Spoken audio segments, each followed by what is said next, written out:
melepaskan semua perhiasan, jam tangan, dan memastikan kukunya pendek.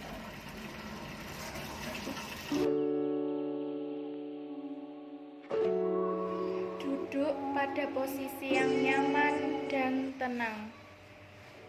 Menyapa bayi dan melakukan komunikasi.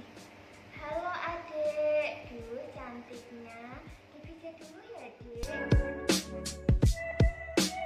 Usahakan penolong dalam kondisi yang fit.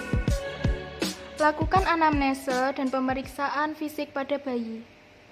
Ibu, ini bayinya usia berapa? 11 bulan, Bu. Oh, 11 bulan. Kemudian ini udah batuk pileknya berapa hari, Bu? Sejak tadi malam, terus habis itu kan mulai batuk pilek, jadinya tak bawa ke sini. Oh, begitu. Baiklah, Bu. Saya akan melakukan pemeriksaan terlebih dahulu ke bayi Ibu, nggih. Iya, Ibu. Ini dia hidungnya terdapat ingus ya, Bu. Kemudian saya cek suhunya dulu ya, Bu. Iya. Permisi ya, Dek.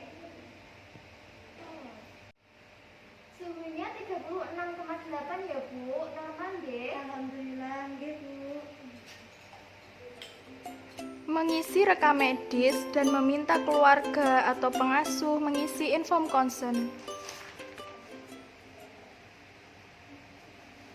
Ibu, ini ada surat inform consent. Gunanya untuk saya melakukan tindakan. Jika Ibu bersedia, Ibu tanda tangan di sini, ya. Baik, Ibu. Sampun. Terima kasih. Selanjutnya saya akan melakukan tindakan ke Ibu, ya. Nggih, Bu.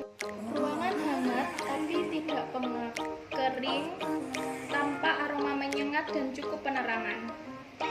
Dan ciptakan suasana yang tenang dan memutar musik klasik.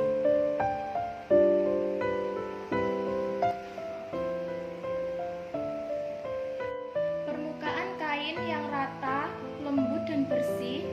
Kemudian mendekatkan minyak untuk memijat dan baju popok handuk.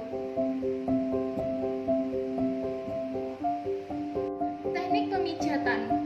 Pertama, tenangkan diri untuk melakukan pemijatan pada bayi. Kedua, ambil langkah untuk menenangkan diri dan bayi. Yang ketiga, setiap gerakan bisa dilakukan